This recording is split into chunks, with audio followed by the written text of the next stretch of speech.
Seguimos esta noche en Minuto 1 marcando el punto de la realidad en la Argentina, la que otros canales no te muestran, la que otros canales no te cuentan y que aquí diariamente te mostramos y te contamos.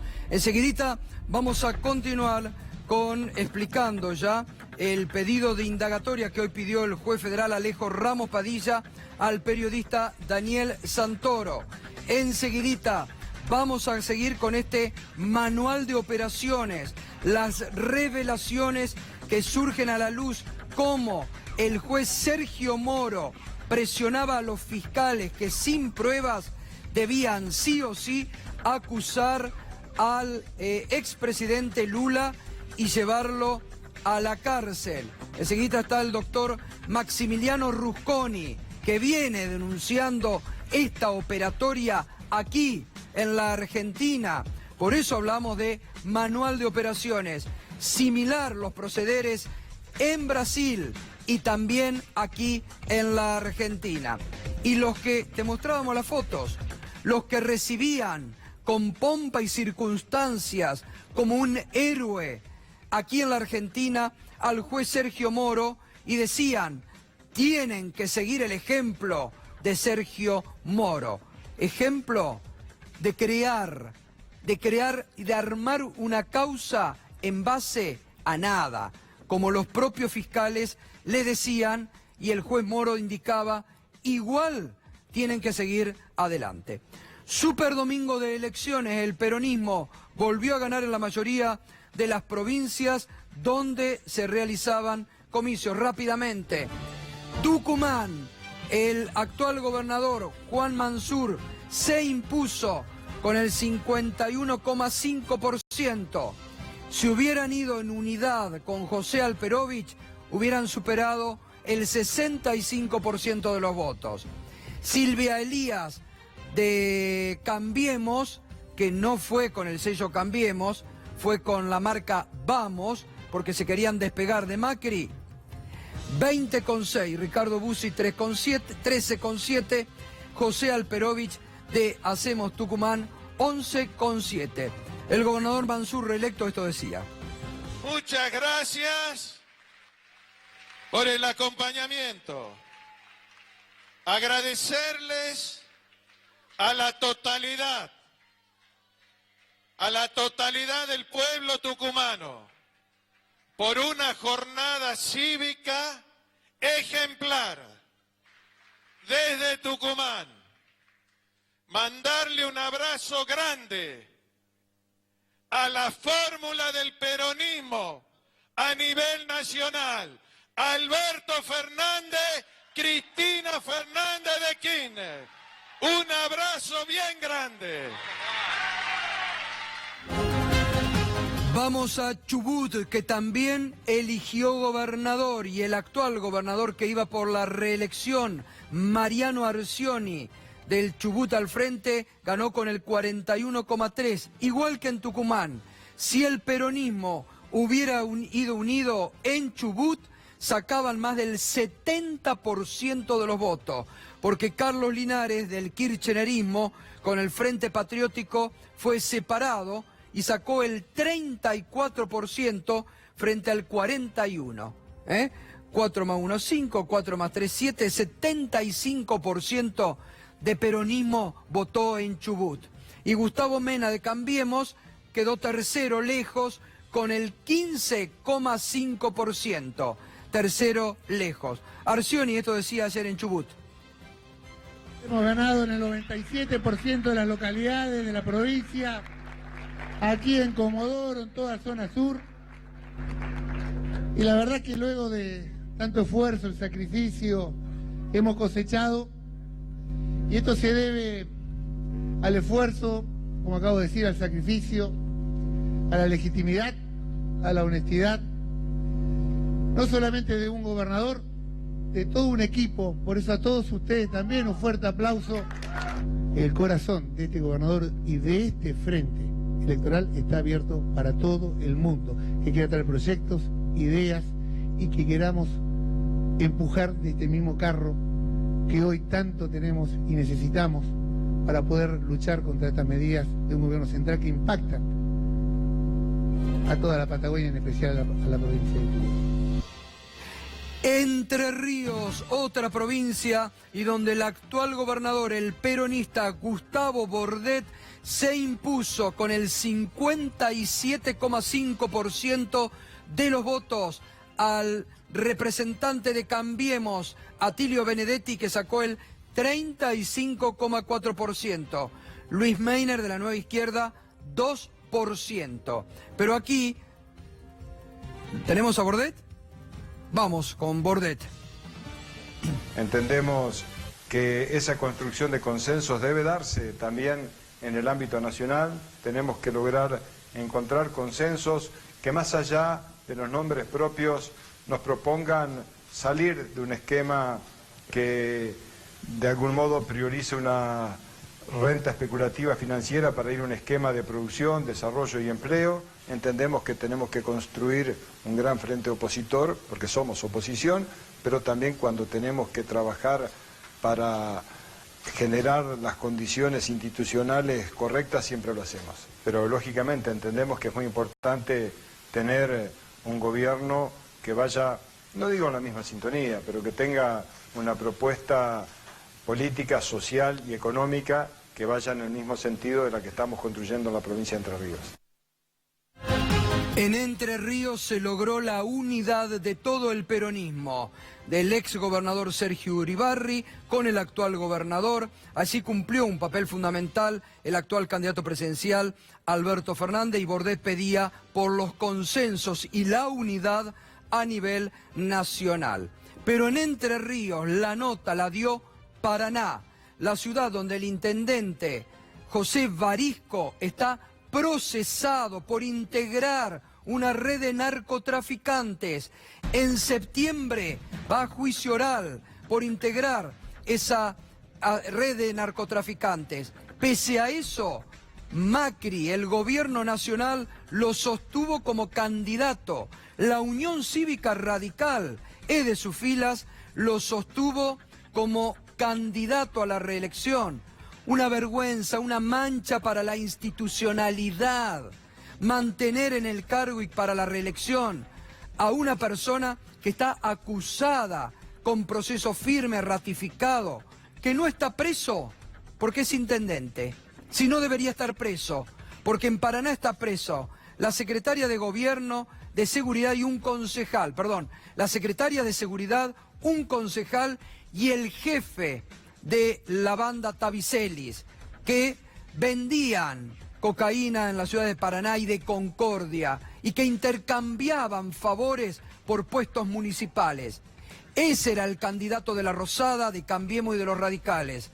Fue derrotado por el peronista Adán Bal. Esta mañana hablábamos con él en Mañana Silvestre en Radio 10 y esto nos decía. La verdad que estamos muy contentos, vamos a tener la posibilidad de los paranaenses trabajar junto al gobierno provincial, cosa que fue imposible durante estos 6 años y medio. Fue un acompañamiento pleno, más de 10 puntos de diferencia, más de 15.000 votos, que para esta localidad es realmente una diferencia muy importante. El intendente va a juicio oral por estar procesado nada más y nada menos por haber utilizado los fondos públicos para financiar el narcotráfico.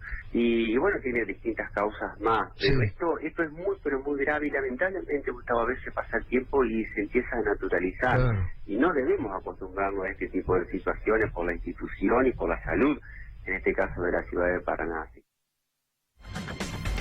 Y Jujuy, la primera alegría para el gobierno que se la dio el emperador Gerardo Morales I de Jujuy.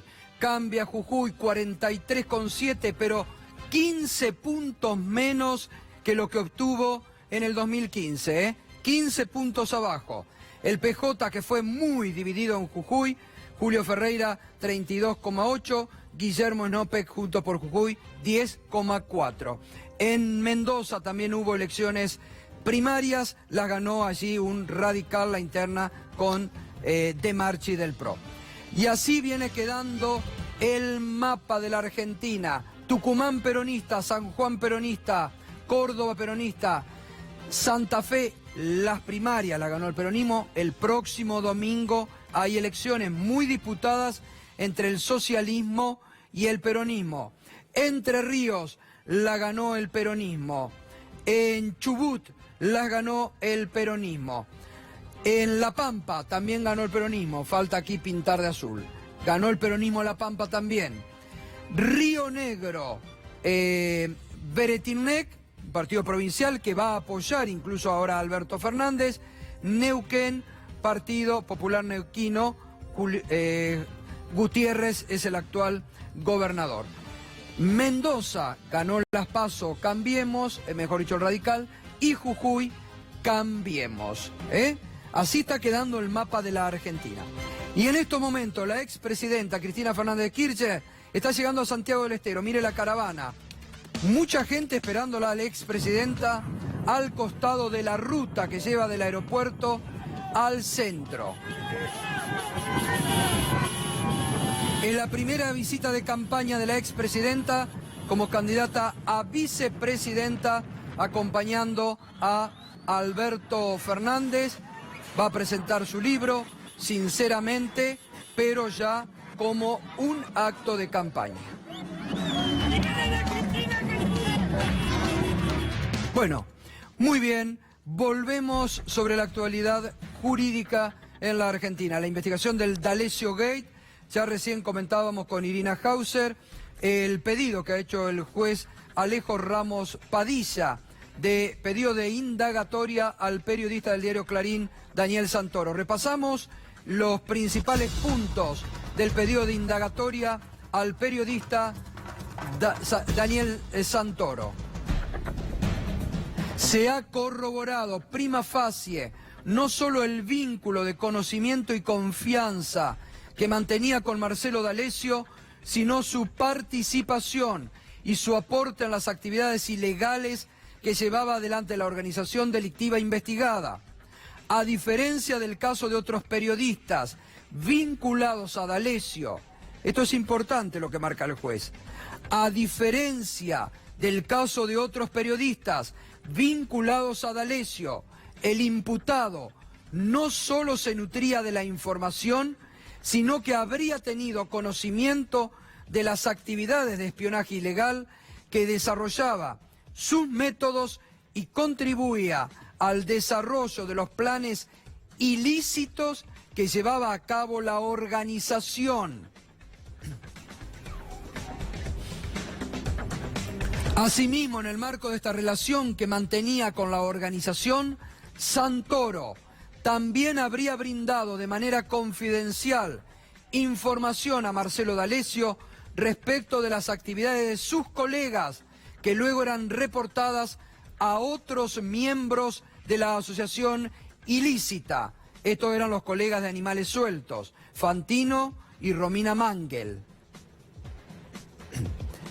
Las particularidades y la entidad de la relación entre D'Alessio y Santoro era pública y conocida al punto tal que habría sido el imputado el encargado de presentarlo ante colegas, magistrados y otros funcionarios públicos, como un agente de la DEA, una persona vinculada a la Embajada de los Estados Unidos o un agente estatal con funciones en seguridad y o inteligencia, lo que a aquel le resultaba útil y necesario y le allanaba el camino a la organización para llevar adelante los diversos planes ilícitos.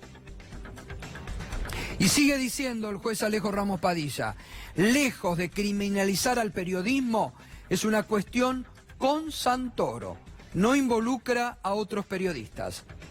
Marcelo D'Alessio y la organización de la que participaba utilizaban su relación con Daniel Santoro para amedrentar y extorsionar a sus víctimas y las intimidaba con publicaciones periodísticas que en algunas ocasiones se concretaban.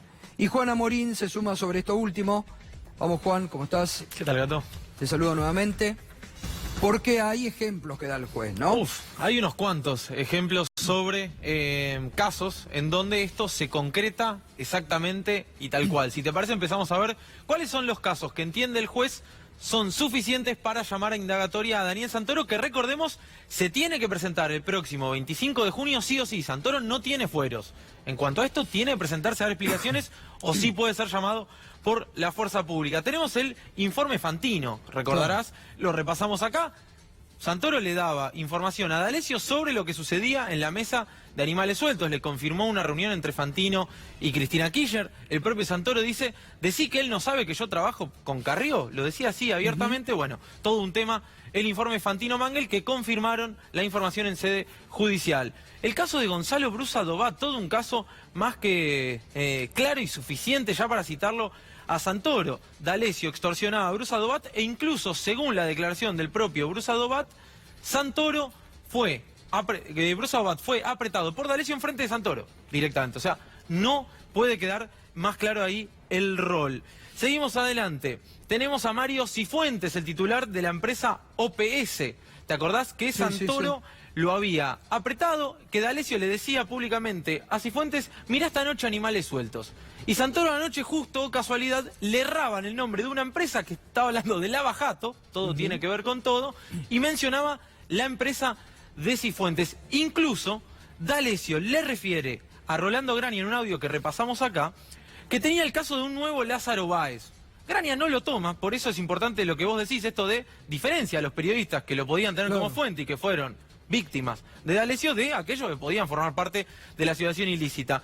¿Y qué sale publicado en Clarín? El nuevo Lázaro Báez, tal cual lo definía Mario Cifuentes. El primer caso de Gabriel Traficante, el de la aduana, que esto fue el primer caso en el año 2016, que investiga el juez Luis Rodríguez, ¿no? Que hay otros jueces que también están investigando. No nos olvidemos, ya que el juez Luis Rodríguez, cuando dictó el procesamiento de D'Alessio, dio también una explicación sobre la participación de Daniel Santoro y del periodismo en el armado de estas causas. Y por eso siempre volvemos a lo mismo, y hoy el manual de operaciones me parece que está más claro que nunca, no solo en Argentina, sino también en Brasil. Había una triangulación enorme entre estos agentes de inteligencia paraestatales, el periodismo y las causas judiciales. Es el triángulo perfecto. Lo que no podían meterlo en un expediente, lo filtraban a través del diario Clarín, se presentaba una diputada, Carrió Oliveto, y decía, investíguese esta denuncia periodística. Todo tiene que ver con todo. Y obviamente Pedro Chévez, el propio Chévez en un audio le refiere a D'Alessio, ¿no puede armar algo Santoro contra Campillo? Y ahí D'Alessio empieza a hablar directamente y dice, sí, claro, yo me junto con él, vive en tal lugar, y la dirección efectivamente era esa. Y acá volvemos sobre otra cuestión. Gato, fíjate la cantidad de casos que hay, ¿no? Pero ¿te acordás que nosotros hace un par de semanas mostramos la planilla de Movistar, la empresa telefónica, que decía, el celular efectivamente pertenece a Daniel Santoro? Y decíamos, ¿por qué hace esto el juez? ¿Por qué no lo hizo con Rolando Grania, con Eduardo Feynman, con el resto de los colegas que también están mencionados en la causa? Bueno, porque el juez tenía sospechas, efectivamente, de que en ese chat se estaban hablando cuestiones más que complicadas, más que incriminadoras para Daniel Santoro. Bien. Gracias, Juan. Por favor, Gato. Mañana vamos a seguir porque hay más testimonio. Irina Hauser.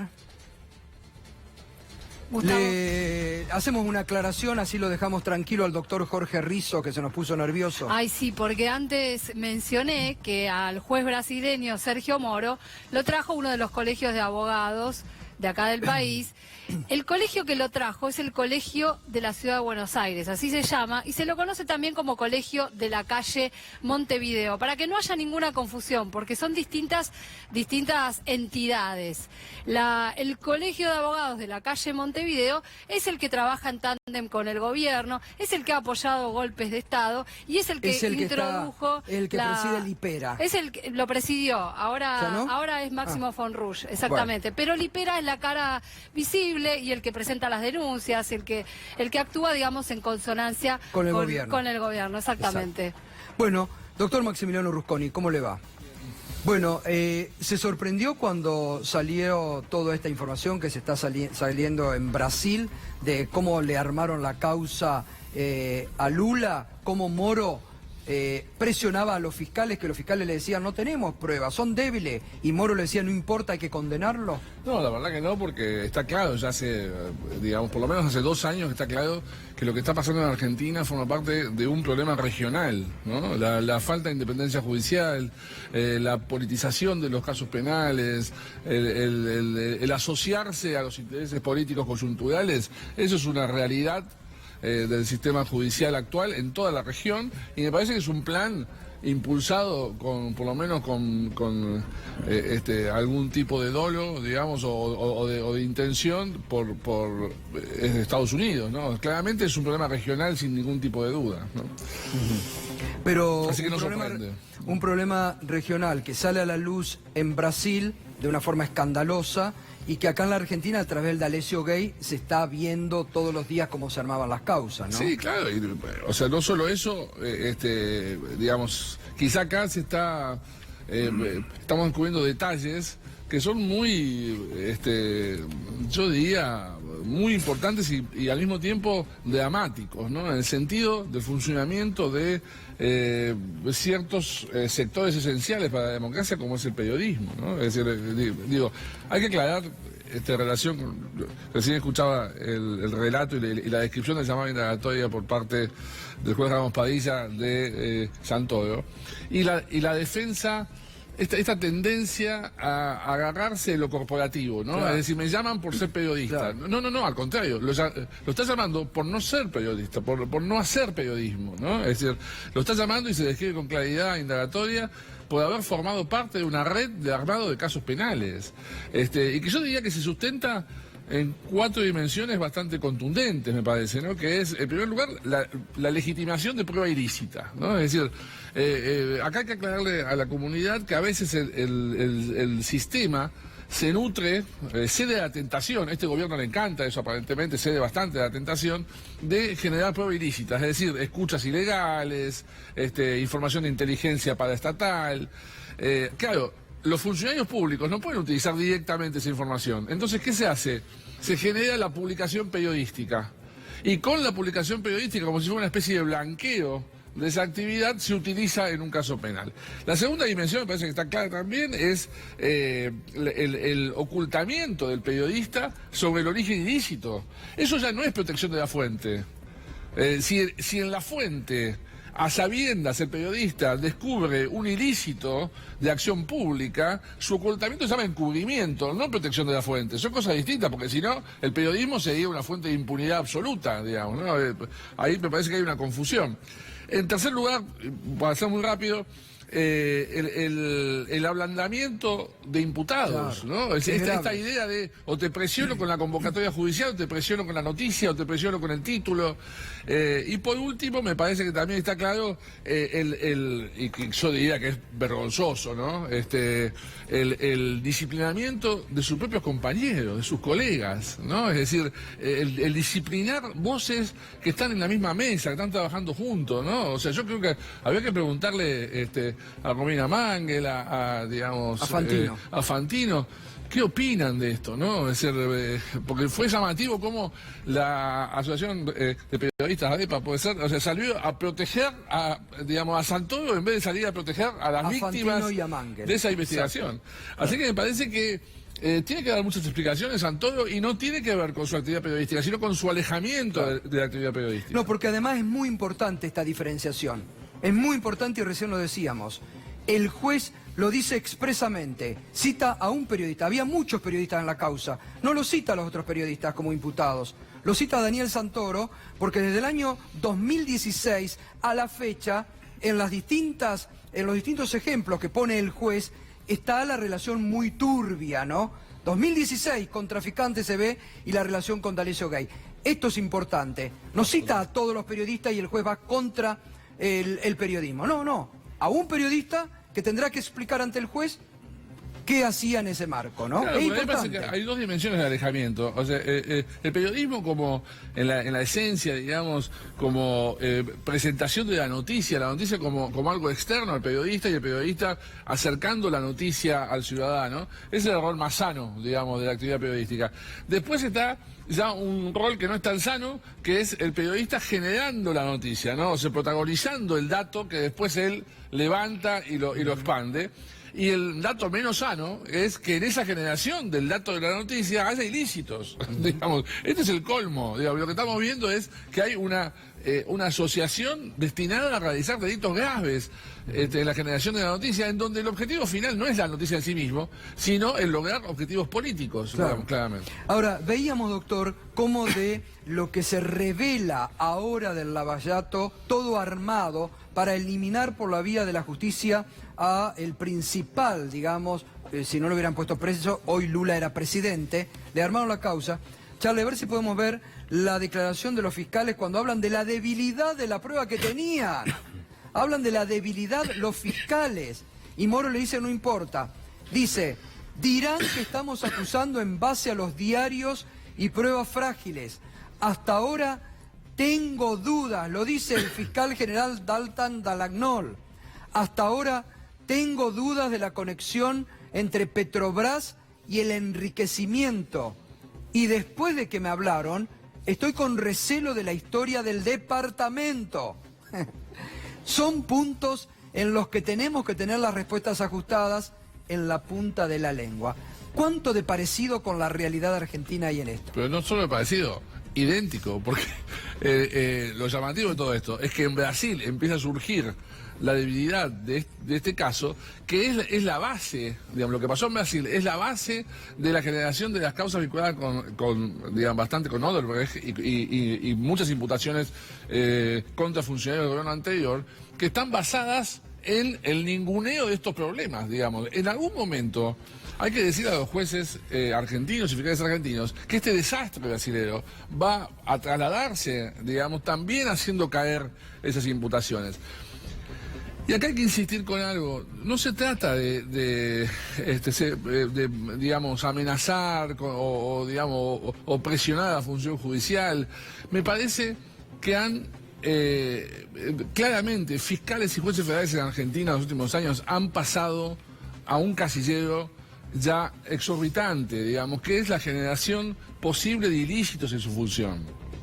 Si todo esto es grave, si los delitos vinculados con la corrupción es grave, no hay nivel más grave que la corrupción judicial, digamos, que la producción de ilícitos, digamos, en el sentido de decisiones que son prevaricato, de abusos de autoridad, de falsedades ideológicas, digamos. Me parece que va a llegar un momento en donde van a tener que dar respuestas y la comunidad va a esperar esas respuestas. Y si no son sólidas, van a tener que irse, digamos, Claro. porque ha sido muy grave lo que ha pasado.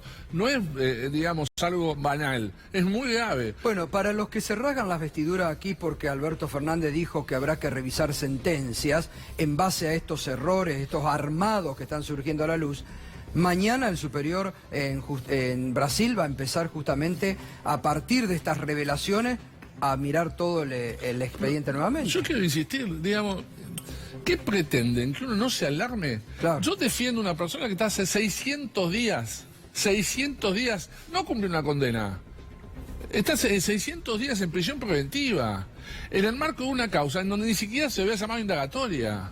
Entonces, ¿quién le paga a Julio Debido esos 600 días? Por ejemplo, no digo que sea el único, es el caso cercano a mi actividad. Pero digo, ¿qué pretenden? ¿Que uno reaccione Tirándole digamos, flores. lúdicamente a esto? No, es grave, lo que han hecho es grave y van a tener que responder. Enrique Zuleta Puceiro, buenas noches, te traigo con esto. ¿Qué repercusión puede tener lo que sale a la luz en Brasil, el D'Alessio Gay y el armado de las causas en la El Argentina? año pasado, como soy director del Departamento de Teoría General de la UBA, yo invité a un gran penalista, uno de los máximos del mundo, que se llama Luigi Ferrajoli. Ferrajoli vino y expuso: vivimos un mundo de poderes salvajes. El poder se va hacia la animalidad. Es una expresión de Aristóteles que dice: cuando no hay ley y no hay parámetros y no hay reglas y no hay continente, todos los sectores están en la guerra del hombre contra el hombre, homo homini lupus, el hombre lobo del hombre. Eso habla de los abogados, del Ministerio Público, de los jueces, de los profesores también. Claro. Es decir, si la democracia no genera de alguna manera una autorrestricción en los actores, si todo el mundo entiende que este es un sistema que funciona sobre equilibrios inestables, y si no trabajamos muy a fondo para preservar esos equilibrios, esto revienta, porque, y eso pasó muchas veces, las democracias se cayeron precisamente por falta de autorrestricción y de confianza de la gente en ese equilibrio. Ese equilibrio no lo va a fijar nadie, ningún iluminado, no lo va a fijar tampoco la voluntad popular, lo va a fijar todos y cada uno. Por ejemplo, el otro día hablé del tema del Ministerio Público, cité el caso de Garzón. A Garzón, ¿quién le respondió? No fueron los jueces, sus pares, porque juez siempre vota juez. Claro. Fueron los colegios de abogados, de todos los sectores. Fueron los colegios de abogados tradicionales y los no tradicionales. No se puede tocar los derechos Ahora, cuando se involucra, no se puede tocar el principio de legalidad. Se involucra la el diferencia poder entre las bandas y la sociedad moderna es el principio de legalidad. Enrique, cuando el poder político se involucra, como Cambiemos hizo, judicializando la política en la Argentina, persiguiendo y eliminando por la vía de la justicia adversarios políticos. Yo francamente creo que la responsabilidad mayor no es del poder político, que la ha encontrado fácil, sino de los propios jueces. Hace tiempo que se va generando una doctrina, tanto en la izquierda como en la derecha, del uso alternativo de las instituciones. Yo uso esto con lo que me conviene. Dallagnol, por ejemplo, es autor de un libro muy importante, libro enjundioso, el fiscal Dallagnol, donde él justifica esto y dice: si nosotros sabemos quiénes son los culpables, tenemos que actuar, porque esa es nuestra responsabilidad. Ya veremos cómo hacemos, porque nosotros sabemos que son culpables. Eso es la negación precisamente del principio de legalidad. Porque eso es lo que dice Moro. Pero Moro también, dice, pero muchos de los votos, tenemos prueba, tengo la íntima convicción. Moro es también como Garzón o como Di Pietro. Fueron diputados, quisieron ser ministros, llegaron muy rápido y así les fue, porque la política al final no acepta ese tipo de intrusismo que viene desde el poder supremo que tienen los jueces. Ya muchas veces, no es el único caso. Ahora, creo que la responsabilidad es de los jueces deberían velar, y los abogados. Los abogados no pueden dejar de proteger, porque el último reducto, aunque te parezca mentira, son los abogados, porque son los que tienen que preservar y proteger a la gente.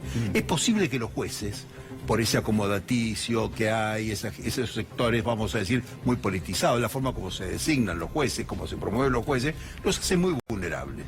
El miedo de los jueces, el terror a la jubilación. Hemos visto casos casi patéticos, patéticos, en todo sentido. Exacto, ningún ser patéticos. humano puede imaginar lo que significa un juez asustado con perder la jubilación. Pasó no hay nada con parecido. 2 cacerolas que corrieron a unos No hay jueces. nada parecido. A mí me parece, pero eso no es la Argentina. Insisto que es un problema, en eso coincido con el doctor, es un problema global, es un problema de la democracia. La democracia no ha sabido generar una metodología y una filosofía fuerte de defensa del principio de legalidad. No, es fantástica la invocación de Ferrajoli, porque si uno quiere saber, encontrar justificativa de lo que está pasando en Argentina, hay un libro maravilloso de Ferrajoli, que tiene unas décadas, que se llama Derecho y Razón.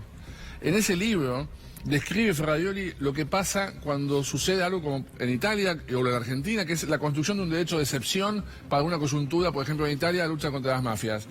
El desastre que sucedió en Italia, bajo la excusa políticamente correcta de lucha contra las mafias, es el mismo desastre que está pasando en Argentina. Desapareció el sistema político, todavía no ha podido lograr el equilibrio. Es verdad, todavía no se recuperó. No se recupera el sistema político. Y ahí está descrito maravillosamente, digamos. Bueno, ahora se cumplen 100 años de la Constitución de Weimar. Weimar duró 10 años, la Constitución más liberal, precisamente porque en ningún sector se autorrestringió. Fueron todos contra todos. Y ahí tuvimos Hitler y tuvimos los totalitarismos. Hoy, afortunadamente, la democracia nos protege hasta cierto punto, porque si los actores centrales de la democracia se suicidan, ¿quién nos va a defender? Es un proceso de autoconvicción. Yo una influencia como la de este gobierno sobre el sistema judicial, debo decir, no vi nunca en mi vida. Algo igual a esto no lo vi nunca. Yo ahí creo que es un problema de grado. Esto viene de antes, viene de lejos. Siempre, vamos a decir, las oligarquías que hay adentro de los partidos sueñan con los jueces propios pero y nunca, sueñan, Enrique, al quieren armado jueces, de causas, al invento de causas, a no tener porque va a ir los creciendo, documentos. va a ir creciendo, pero la justicia hecho propio. Las doctrinas, sí, las obvio. doctrinas que afectan el principio de legalidad no vinieron de los políticos, vinieron de los jueces. No, obvio. A los políticos les vino regalado la escucha, Claro. el principio de la prisión preventiva, Claro. esos excesos. Ahora, ojo, por el Superior Tribunal de Brasil, los votos que hubo fueron todos muy coincidentes. Al final ellos condenaron a Lula. Hay fallos. Sí, estaba más dividido. No voy a dar No los fue más nombres. dividido. Hay fallos muy importantes. En Brasil se han escrito 10 o 12 libros sobre ese proceso. Y la mayor parte de la gente defiende eso porque tienen una visión del papel de los jueces, como si fueran actores que vienen a superar y a salvar a la democracia y son salvadores de la patria. Recordemos en los 70 que pasó acá, algo habrán hecho, ¿se acuerdan? Tremendo. Todavía no hemos salido, vamos a estar 50 años Tremendo. y para siempre sin poder salir de ese bache. Topo, esta es la deuda que también la política tiene, ¿no? De una reforma judicial a fondo. Por supuesto, aquí se ha dicho y hay que reforzarlo como idea, este es un asunto prioritario de la agenda global, lo ha dicho hace muy pocos días el Papa Francisco, en el sentido de que se extiende como un mal en todas las democracias del mundo. Ahora, me permito con mucho respeto reflexionar acerca de qué tan conveniente es poner este tema en el centro de un bajo debate electoral. No sea cosa que se banalice con el debate electoral y pase desapercibido luego de que estén los resultados. Quiero decir que debe ir más allá del debate electoral y proponerse como un asunto de la agenda institucional del conjunto de las fuerzas políticas y sociales de la Argentina. Por ahora lo que nos protege es que la gente este tema no lo pone. No es que no le importe. Si vos le preguntás a alguien, deme los 5 problemas que a usted más le preocupan, jamás aparecen los temas. Si le presentás una cosa y de estos 10, ¿cuál es? Te los pone arriba. Hay, vamos a decir, un enorme sentimiento de preocupación, pero no se lo pone en la balanza. Y eso, ¿por qué? Porque una cosa es una cosa y otra. Porque se ve lo que esto tiene de distracción y de sacar del centro de gravedad lo que estamos discutiendo. A 24 horas los partidos tienen que definir, terminar de deshojar la margarita y mira, no me hables de eso, ya después vamos a hablar. Ya me voy a ocupar de vos. Pero déjame armar un instrumento que es la democracia. En esta línea me parece que es muy importante que tengamos, más allá del rol de los abogados, que me parece que sí es importante, pero el tema de la independencia judicial es demasiado importante, trascendente, como para dejarlo en manos solo de juristas o abogados. Me parece que es un tema de la gente. Correcto. Y me parece que lo que hay que hacer es llevar esta discusión, así como en algún momento fue buena idea de llevar las fiscalías, los juzgados a los barrios, acercar, digamos, el sistema judicial a la gente, también hay que acercar los conceptos a la gente y discutirlos con la gente, discutirlos en los barrios, porque tiene que darse cuenta la comunidad que en la discusión de estos temas se juega libertades personales, libertades barriales, libertades de su propia vida. La calidad de un sistema político depende del grado de conciencia y de la cultura profunda de los derechos. Porque tendemos a hacer una discusión corporativa de esto, con un lenguaje corporativo que nadie comprende. Las decisiones judiciales están escritas en un lenguaje que llamamos lenguaje forense, que es discutible que sea español. Digamos, esto es una, digamos, es toda una logística del sistema judicial de alejamiento de la gente, los modelos arquitectónicos judiciales, el lenguaje judicial, los procesos. Hay una cultura inquisitiva. Ahora, de alejarse hay de la centenares o te diría miles de operadores del derecho, abogados, jueces, que no comparten estas cosas, que están tan preocupados. Es que por son lo parte del estamos problema. diciendo. Claro. Y la verdad que desde posiciones ideológicas muy distintas. Yo he encontrado gente preocupadísima por vamos a decir, salida de madre del eso le iba a preguntar a Irina, que conoce muy bien el entramado. ¿Hay preocupación hoy por estos temas en algunos jueces, fiscales de Comodoro Pi? Sí. Empiezan a sacudirse, a decir tenemos que reaccionar porque el barro, la mugre nos lleva puesto a todos. Son los menos, pero la preocupación existe. En la Corte pareciera que ahora empiezan también a advertir el enchastre en el que se han metido La también, Corte ¿no? tuvo una posición muy interesante a partir del D'Alessio Gate, por ejemplo. Porque además se vieron involucrados algunos de los jueces de la Corte mismo en el propio espionaje ilegal. Pero tuvieron una postura interesante y muy diferente a lo que se conocía con anterioridad al salir de alguna manera a respaldar la investigación de Ramos Padilla. Esto fue novedoso, esto fue una especie de cambio de actitud y en los debates internos acerca tanto de las escuchas, pese a que no hay grandes avances, como de la situación de rebeldía del fiscal Carlos Stornelli. Todo esto es materia de discusión adentro de la Corte, pero va muy a paso lento. Claro. Sí también hay preocupación por esta cuestión de las causas armadas, que es algo que todo el mundo lo naturaliza. Claro. Y uno dice, yo lo escuchaba al doctor Rusconi hablar, ¿hasta qué punto, qué sé yo, la gente que no está tan en contacto con el tema entiende que son causas armadas? Eso es lo importante de desarmar, Bueno, ¿no? a cualquier inocente lo pueden poner preso en la Argentina. Claro, bueno, esa es la forma de, es la forma de Es lo más mostrar, fácil. a cualquiera le puede pasar, la cuestión de ¿No? las escuchas, ¿no? La gente ya lo ha sufrido, ¿eh? O sea, la gente común, el ciudadano de a pie lo ha sufrido. Acuérdense, Sí. y esto hay una investigación que hay que reconocer en buena medida. Yo la impulsé también, pero siendo fiscal general, pero sobre todo al juez Rafecas, cuando estaba en la procuración, hicimos una investigación bastante interesante sobre cómo, por razones de estadísticas policiales, se armaban causas, por ejemplo, en la cola de San Cayetano, Claro, digamos, por los portación de ciudadanos cara, por portación de cara. Exactamente. Me acuerdo de esa investigación, por portación de cara. Eso fue muy importante porque, digamos, el caso se desmantelaba cuando se llegaba a juicio oral, Claro. pero claro, la persona ya había estado 2 años en prisión preventiva, Total. por ejemplo. Ahora, Bueno. fíjate, Gustavo, que cuando la Corte intenta frenar frenar, digamos, por lo menos prorrogar el inicio del juicio contra Cristina Fernández de Kirchner por la cuestión de las pruebas, se encuentra con esta alianza de la que hablamos siempre, donde participan los medios de comunicación, la política y parte del Poder Bueno, ese es Judicial. un problema de los jueces, porque 2 cacerolas los asustaron. Ahora, te voy a Ese es decir un una problema cosa. grave de Pero los esa- jueces. pero esa Que se alianza- dejen presionar por el poder político mediático o por 2 cacerolas es un problema de los jueces que se dejan Pero asustar. déjame un dato, es decir, yo dirijo el mapa de acceso a la justicia. Se está empezando ahora en la segunda onda, la otra se hizo en 2016-2017. Es un programa del PNUD muy importante, la Argentina está haciéndolo, yo soy el director. Y hacemos encuestas en 2.400 hogares. La preocupación de la gente está. Claro. Lo que no se puede decirle a la gente es que haga heroísmo, que No, sea está bien. un autoconvocado. Ahora, Sí. la profesión es importantísima, Sí, sí, el sí. descrédito de los jueces tienen peor imagen que los Sí, dirigentes sí. sindicales. La Corte tenía 82% en contra hasta Me hace parece un que mes eso atrás. es una preocupación para todo, con una justicia que no recupere la legitimidad. Y solo lo puede recuperar a través del ejemplo, no tiene Total. otro modelo. Doctor, muchas gracias, ¿eh? No, gracias. Gracias. Me quedo con Enrique, con el Topo, y nos acompaña esta noche, la quiero conocer, a Ofelia Fernández. Todo el mundo habla de Ofelia Fernández. Alberto Fernández, Matías Lames, todos la quieren tener como la nueva dirigente política de la Argentina. Ofelia Fernández, enseguida hablamos con ella.